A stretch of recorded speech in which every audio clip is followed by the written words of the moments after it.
Assalamualaikum warahmatullahi wabarakatuh. Selamat malam atau siang atau pagi bagi Bapak Ibu yang menyaksikan video ini. Kami dari kelompok 5 ya, eh, kelas MRKHK akan menyampaikan tentang materi mengenai strategic management dengan studi kasus di Divisi Sipil Umum Hutama Karya. Kelompok kami terdiri dari 5 orang. Yang pertama Pak Kurniawan Bogo, Pak Heru Janarto, Pak Jati Irawan, Pak Harin, Aditya, dan saya sendiri, Haryadi. Ini merupakan tugas kuliah untuk mata kuliah Quality Management. Pertama-tama kami akan menyampaikan company overview dari Hutama Karya sendiri. Jadi Hutama Karya sendiri adalah salah satu perusahaan BUMN yang bergerak di bidang konstruksi dan infrastruktur.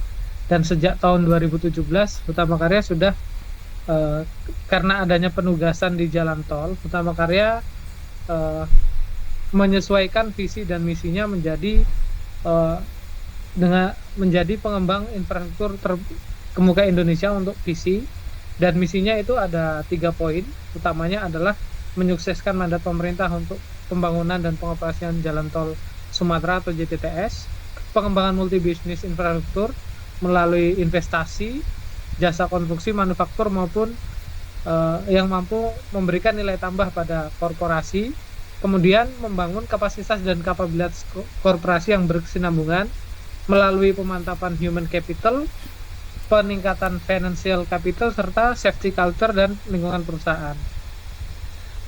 Visi misi ini sendiri nantinya akan diturunkan menjadi strategik dari masing-masing divisi ya, untuk memastikan setiap divisi operasi memiliki visi misi perusahaan, di mana divisi sipil umum merupakan divisi yang bergerak di bidang jasa konstruksi dengan membawahi proyek-proyek bangunan sipil umum seperti jalan raya, jembatan, bangunan irigasi, dan infrastruktur lainnya. Next, Mas Arin. Baik, Selanjutnya akan disampaikan oleh Pak Heru. baik, terima kasih Pak Adadi. Jadi divisi sipil umum ini dalam melaksanakan operasionalnya menerapkan strategic overview seperti yang tertera dalam screen. Yang pertama di bidang pemasaran, strategic overview-nya adalah dalam identifikasi proyek. Kemudian yang kedua, peningkatan kualitas perencanaan, perolehan proyek yang berkualitas, kerjasama dengan mitra berskala global, dan yang terakhir adalah customer relationship. Kemudian untuk di bidang produksi, strategic overview yang diterapkan adalah pembenahan proyek existing, penguatan pengendalian biaya, implementasi ERP dan BIM, optimasi proses desain, dan memperkuat hubungan strategis.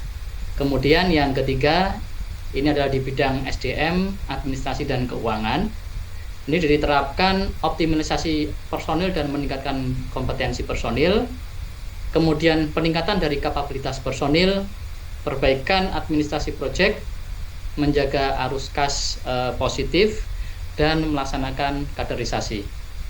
Dari strategic overview ini kemudian akan diterapkan ke dalam action plan yang akan diterangkan lebih lanjut oleh Pak Jati Irawan. Silakan Pak Jati. Terima kasih Pak Heru.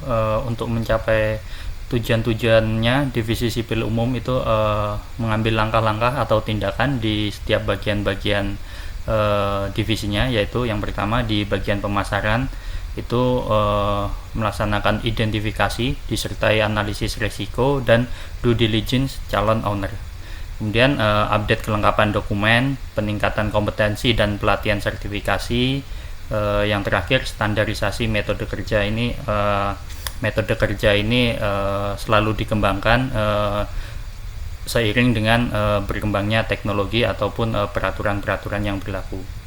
Kemudian di bagian produksi ini ada pembuatan ARP yang akurat, kemudian memaksimalkan implementasi ERP, BIM, dan dashboard GIS, kemudian pemilihan supplier dan vendor berkualitas yang baik, meningkatkan dukungan cash dan non-cash. Di bagian SDM dan keuangan, monitoring penyelesaian tagihan bruto menjadi piutang, selektif dalam pengeluaran biaya umum, pengadaan program pelatihan dan SKA, Kemudian PM atau Project Manager wajib mengkaderi calon PIP atau mengembangkan karyawan-karyawan yang baru untuk menjadi pemimpin berikutnya. Slide berikutnya, Mas Harin.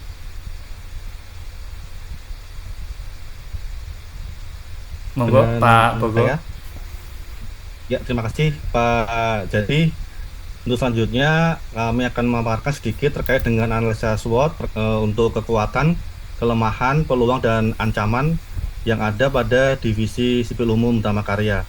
Untuk strength kekuatannya di sini dapat kami tampilkan terkait dengan pekerjaan lalu yang hasilnya bagus dan dapat mendapatkan kepercayaan dari owner yang sebelumnya. Yang kedua, divisi sipil umum juga sudah memiliki sistem IT dalam pengendalian proyek dan sistem IT dalam procurement untuk menentukan kemudahan dalam pemilihan rekanan.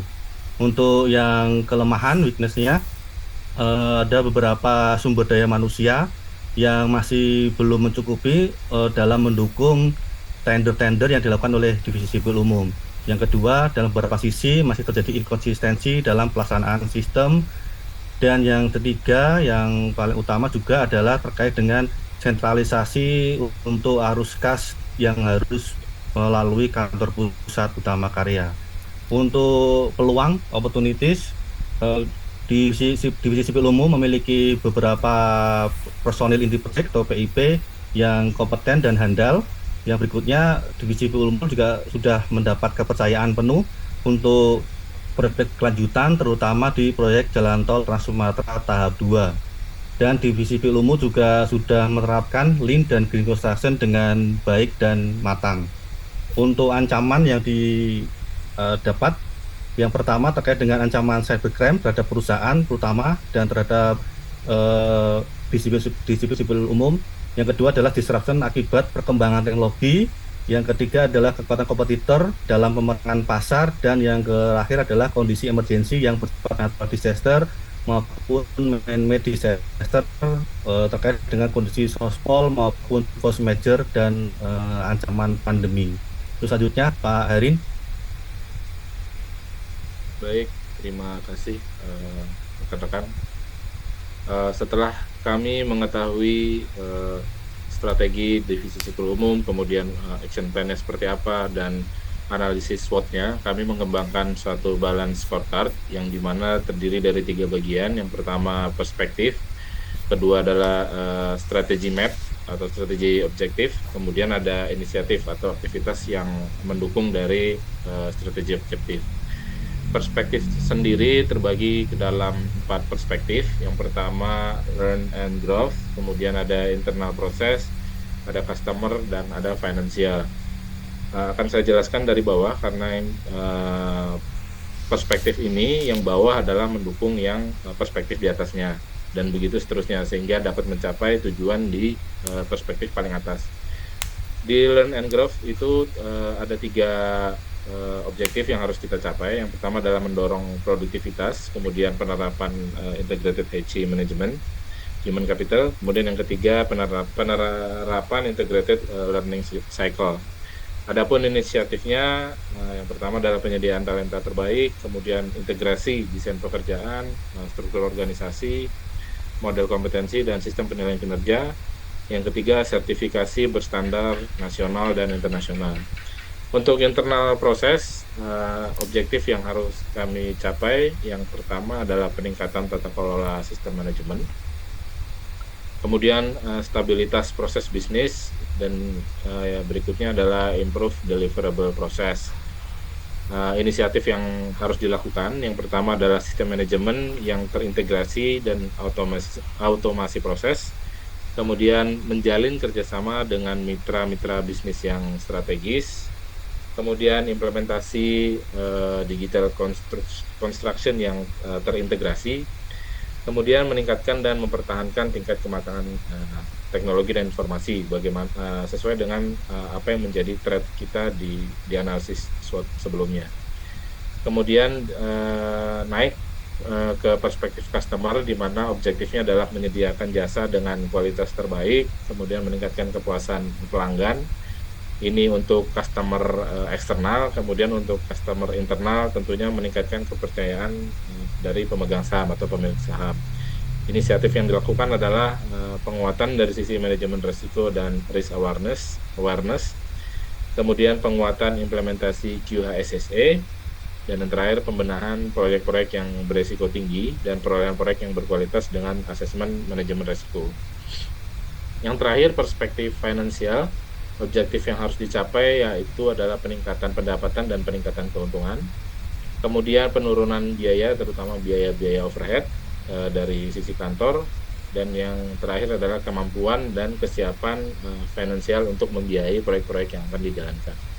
Inisiatif yang harus diambil adalah pengelolaan aset dengan optimal sehingga kita dapat mendapatkan keuntungan yang lebih dari situ. Kemudian selektif dalam pengeluaran biaya umum untuk menurunkan biaya-biaya yang sekiranya bisa dikurangi dari biaya overhead. Kemudian optimalisasi ERP untuk seluruh tipe pengelolaan proyek. Dan yang terakhir, monitoring penyelesaian piutang dan tagihan bruto untuk mendukung kesiapan finansial divisi. Demikian yang dapat kami sampaikan terkait dengan tugas strategic management. Terima kasih atas perhatiannya. Selamat malam, selamat pagi semuanya. Terima kasih. Assalamualaikum warahmatullahi wabarakatuh. Terima kasih semuanya, Bapak Ibu rekan-rekan sekalian. Kami akhiri. Sampai jumpa di video selanjutnya.